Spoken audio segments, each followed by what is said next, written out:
So yesterday we signed Jayden Reid on loan from Birmingham City, and there was only one man that I could possibly ask about a Birmingham City player, and that is of course Gabriel Sutton. So Gabriel, thanks for coming on. Oh, that's my pleasure, Roberta. How have you been keeping? Yeah, not too bad. I mean, 5 games without a win isn't great. Last night was an interesting game, to say the least. But Reid wasn't available for selection. He was the second of 3 loanees that we've brought in this week. One from a bigger Birmingham club called Aston Villa, who you may have heard of, and then obviously Reid from Birmingham. So what do you know about Reid? What can we expect from him? What type of player is he? What's your kind of thoughts on him? Yeah, I mean, I think Aston are more on the outskirts of Birmingham, but I think in terms of Jayden Reid, I think from what I've seen of him, he's reasonably sized lad. I think from what's been said, he's got quite a bit of mobility and he can use both feet. And seems like in a few games this season you've gone with two up top. I think certainly in the last couple of games with Josh Gordon, I think alongside Adebayo. And Adebayo is obviously quite a good striker with his back to goal, but maybe Jayden Reid might offer you something different getting in behind. Yeah, I think like Gordon's been playing just behind in sort of like a 4-2-3-1. But I feel that it will start to get there. But last night actually they kind of interchanged quite a lot, which is quite good to see because it shows that we can mix it up a bit, but it's not proving as successful at the moment. But I think at times it was Wes McDonald in behind. Jack Nolan had cut in. The front three were really kind of interchanging quite well. Do you see Reid as someone that will lead the line or drop in just behind? It's hard to say. I think you would want someone with a bit of maturity to their game leading the line. So when Elijah Adebayo first came into sort of EFL loan spells, he had quite a good minutes to goal ratio, I think, at Cheltenham, where he's used as kind of an impact sub for a brief period. But I don't think at that point, they would have wanted him to sort of leading the line. But I think over the last few years, as he's kind of matured and got used to football at this level, he's kind of developed, because he's always had the physical attributes as a player, but it seems like this year especially he's learned how to use them a bit more so he can kind of chest it down and bring Holden when he's fit again, Josh Gordon and hopefully Jayden Reid into play. I think the problem you'd have maybe with Jayden Reid as that striker is that because he doesn't have the same EFL experience that maybe Adebayo has, he would probably struggle to playing that back to goal role in the same way. So I would imagine that Darrell Clarke will look to use Jayden Reid as part of a front two or as more of a withdrawn forward rather than as that main focal point. So something that Darrell Clarke had said from the start of the window is that we were obviously reliant on free loans and on basically the generosity of clubs trying to get their players playing. With Frank Vincent, who we've signed on loan today, it's the same sort of story as Jayden Reid, where they've had maybe a less fruitful loan spell in League Two already this season. Do you feel that Walsall's the right club for Reid because it keeps him close to home, the style of play?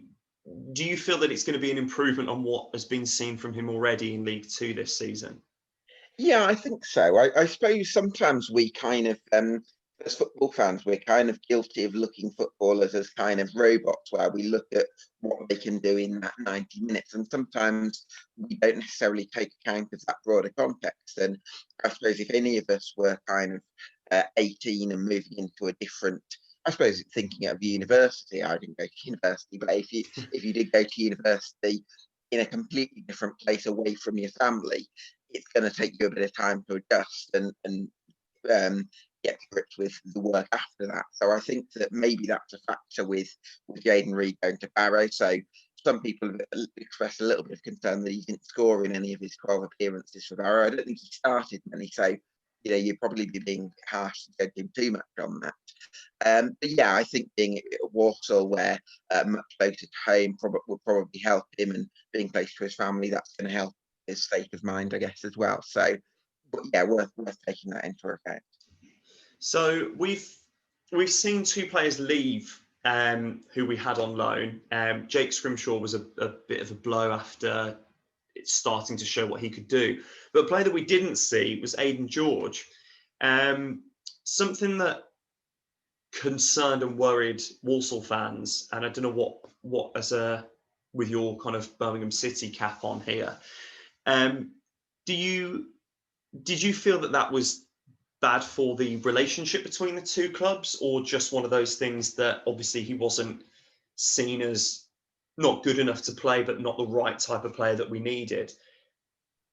I don't think it should have affected the relationship between the two clubs. I don't know whether it has. I think Aidan George kind of started for Blues against Tottenham in our last pre-season friendly before the start of the season, because we didn't have any strikers at that point, and he had, I think it's fair to say, probably struggled in that game just because of the nature of the game.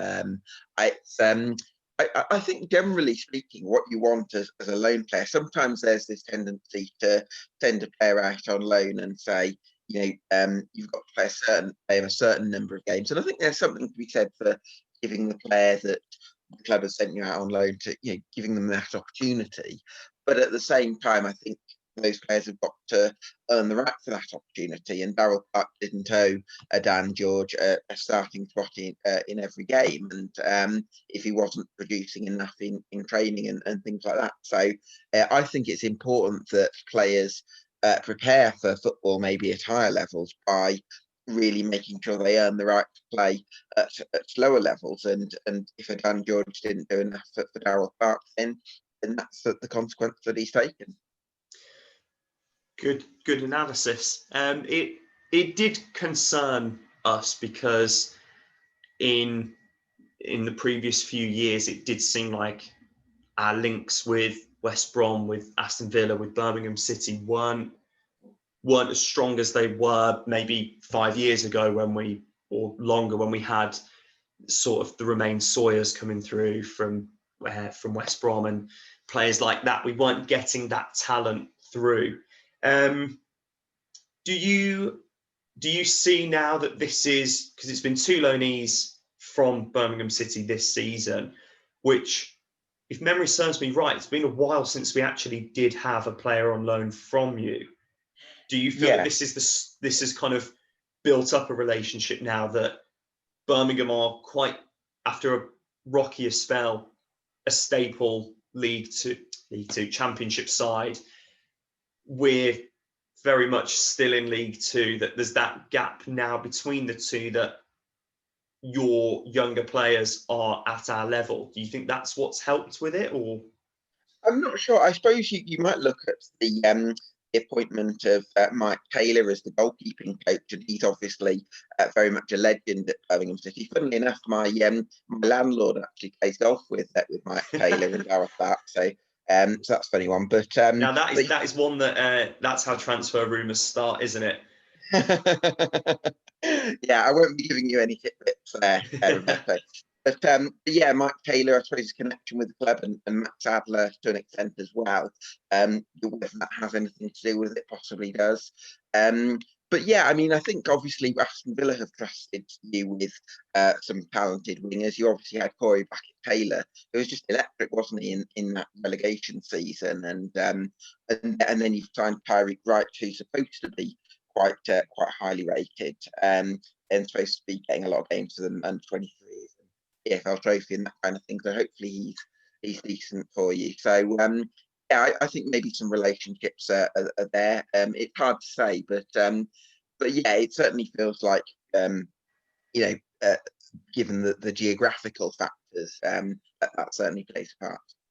I mean, obviously, we know that Walsall are, of course, your second team after Birmingham.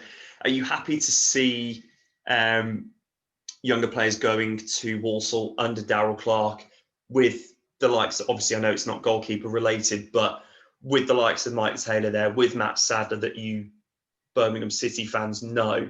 Do you feel that it's the right sort of club to build a link with from Birmingham's point of view as well? I'm not sure about that one, to be honest with you.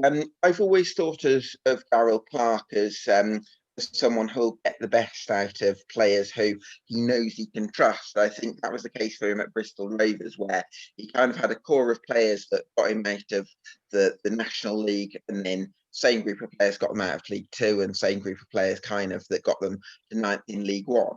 And I think as that core of players declined slightly, maybe Darrell Clarke had slight difficulties actually evolving the squad and maybe getting the best out of younger players. This could be harsh, feel free to, but maybe getting the best out of younger, new up-and-coming players who he doesn't quite know what he's going to get out of. Maybe that's where he's had a little bit more difficulty, because I think he's someone who's he's incredibly driven. You see him on the sidelines where he's shouting and sort of press and get into them and all this sort of thing. I think that works with certain profiles of players with a certain mentality. Can work very well with players who share his mentality, but with players who are maybe a little bit more shy and might need a different style of management, I don't know. But I wouldn't say that necessarily nurturing those kind of players is among Darrell Clarke's strengths. I could be wrong about that, but that's the perception I have at the moment. So yeah, I think there's two ways looking at it. It could be that working under Darrell Clarke toughens these young players up and makes them ready for the challenge of becoming good championship players, or it could be that it makes them a bit more intimidated and maybe a bit more fearful. Perhaps there's that possibility as well. And I think I think it takes a certain type of character to respond well to Darrell Clarke's style of management. Yeah, I think it's a pretty good assessment. I think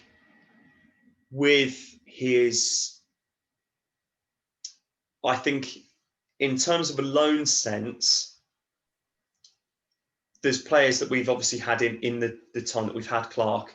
Campering, incredible player, but we didn't make him that player. I'd say that I think what Darrell does well is he really provides a home. If you come into the club, you are his player. And I think that's what we've seen with Rory Holden. And I think that's what we've seen with, as you were saying before, about Adebayo. Not that he'd been a bit of a journeyman, but he had a couple of loan spells. Like you said, he'd had a good goals to game ratio or goals to minutes ratio, but had a bit of a, managers had said, a bit of an attitude problem or a bit of a mentality problem. And he seems to have kind of overcome that. Yeah. But so hopefully it will prosper both clubs, and especially moving forward, it will be good for your youngsters to know that there's the potential of playing football at a local club. And for us, it means that we can sort of knock on your door and go, who have you got? Yeah, for sure. Well, yeah, definitely. Wish you all the best, and hopefully Jayden Reid really does the business for you, because it'd be great to see him firing in League Two. Yeah, I think it'd be interesting. It'd be interesting to see if he does sort of kick on this season, whether we get him back next season or where he ends up going next time out, or who we get from you in the future. Yeah, for sure. Whether he can kind of help you sort of push on to the playoffs, because I wouldn't be opposed to him maybe having a full season in League Two if this half season goes well, or in League One, dare I say. Yeah, hopefully. Touch wood, eh? Right, Gabriel, thank you ever so much for coming on. The only person to have been on Vital's YouTube twice. So I'm waiting for the hat trick ball now. Yeah, well, we'll do it at the promotion party at the end of the season. I don't think Blues are going to go up with that. Oh, no, I wasn't on about Blues. But yeah, thank you for coming on, and as always, for the content you provide for the lower leagues and really giving them a big push. Yeah, I appreciate that, bud. Cheers, all the best with that. No worries. Thank you.